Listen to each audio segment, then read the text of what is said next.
Sup, y'all? It's the Southern Nerd. I just poured me a big old glass of sweet tea, and I'm excited to get into episode 99 of Boruto. Now, I'm going to give you what I think are the 10 best scenes from the episode.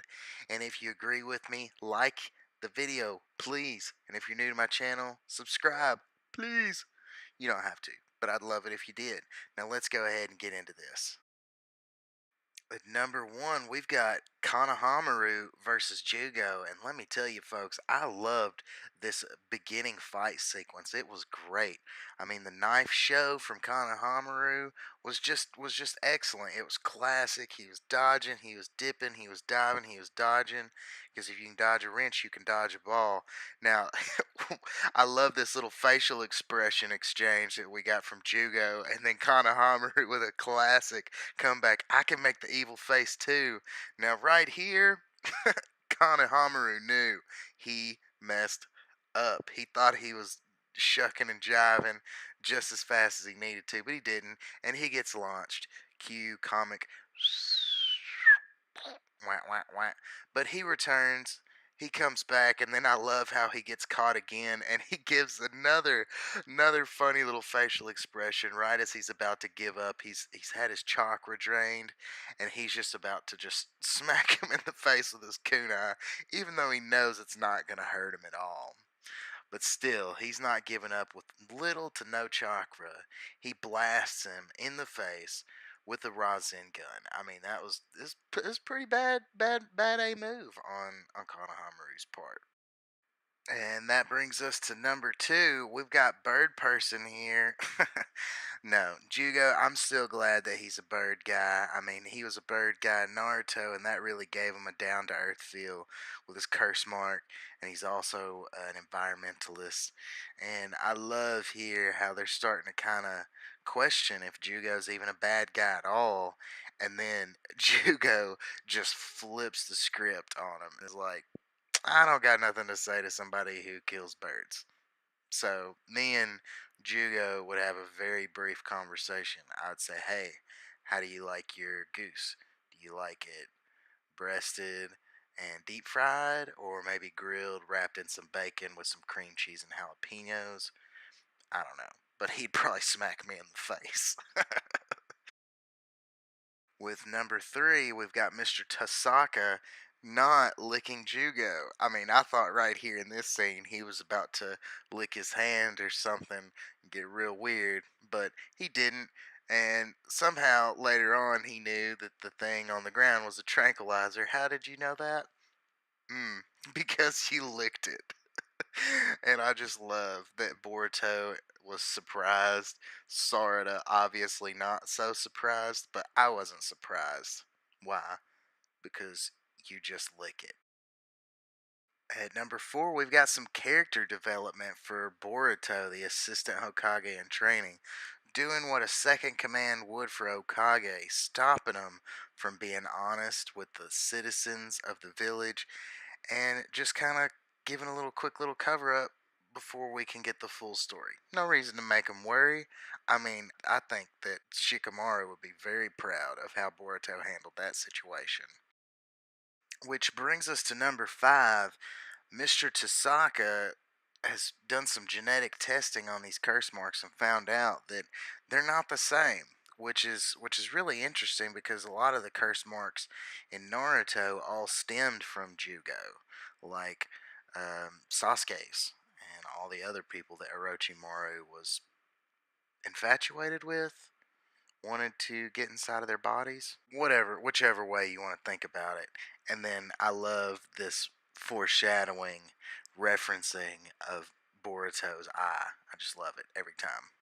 Number six, it's time to talk about Mitsuki. I love how Konohamaru just asks him in a very nonchalant way if he knows what this tech is, and he just immediately knows. I think it's funny that he asked as if Mitsuki doesn't always have some kind of insider info, and then Mitsuki just kind of plays off, "Oh yeah, it seems like it's from Orochimaru's lab. I've got nothing to do with this." But this wasn't the first time that Mitsuki was super useful in this episode. He saved Sarada on screen, and that was pretty cool. And the reason I say on screen is because just before that, Boruto's like, "Oh, thanks, you saved the day, Mitsuki," and I wasn't really sure if he meant Mitsuki, thanks for bringing Konohamaru to save us just in time, or if there was something else he was referencing. I don't know. Number seven is another Team 7 moment teaming up with Jugo. And I really like this moment because it's a good character development for Boruto again in this episode because he's really stepping up and everyone starts to realize that Jugo's actually a good guy. He does care about birds. He's trying to save the birds, feed the birds. Toppins. If you ever seen Mary Poppins, you'll get that reference. But Boruto steps up. He says, "I'm sorry for not trusting you." And really, you can't judge a book by its cover, even if the cover of that book has a monster on it, and the title of the book is "I'll Kill All of You." And then in this moment, I was really having a hard time not laughing because it seemed like Boruto saying, "Hey, it's your fault that you look like a monster and said you'll kill us. So for that, we're going to pay you back double by helping you out a lot." Now that we've got past all the sappy, happy, let's get together stuff, we're moving on to number 8 with a classic creep face. If you ever watch an anime and you see this kind of face with the shade and the half closed eyes and the suspicious smile, you already know not to trust that guy. And he's already asking some suspicious questions. Hey, share your information with us. It's kind of ironic that the only piece of information Boruto has to offer is really the only piece of information Creepy Creepface is really after. So good job, Boruto, not ratting out your homies, because that's all this guy wanted. He didn't care about saving the birds. He just wanted to acquire his target. So good job, Boruto. You win. We've got Sir Lix-a-Lot at number 9, having a great idea just in the nick of time. Well, I don't know if it's just in the nick of time, but that's the way that the lyrics in the song go. Whatever. But he knows so much about these birds. He knows they're territorial, and he thinks, hey, if these birds here are getting sick, maybe they're actually getting sick from somewhere else and coming here. So maybe we'll be able to figure out what's causing all this. And I mean, really, it was for me. It seemed like everybody was having a hard time not licking him. Look, even Jugo over there in the corner is impressed. That's what I'm talking about. Number 10, we're finally getting some answers from the last episode about these cats, even though we didn't really get a whole lot about them. But these chokers, coming back in style. If I could get one of those, I probably would. Although there are evil characters. But you press a button, and bam, turns you into a curse mark beast. And I bet it actually helps you control the curse mark as well. Because that was a big thing in Naruto, was them being able to control their curse, be able to contain it. So we find out that they're also brother and sister. There's another little piece of information there. And then right here, he's talking about, I was dying to test you out. It seems like maybe they're test tube kids, like maybe like little Mitsuki, like they just haven't had a lot of interaction with other people because it wasn't like they threw some kind of hard attack. He just threw a kunai or two at the class rep, and the class rep is obviously going to dodge that. I'm really curious to see how that scene's all going to play out, and I really hope that it happens in this next episode because that would be really exciting to see.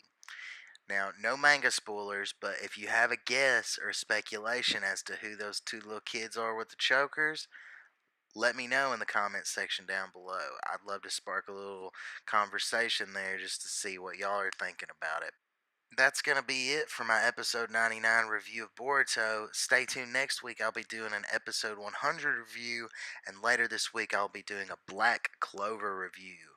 So check that out. I'm going to get up on out of here. Please like and subscribe.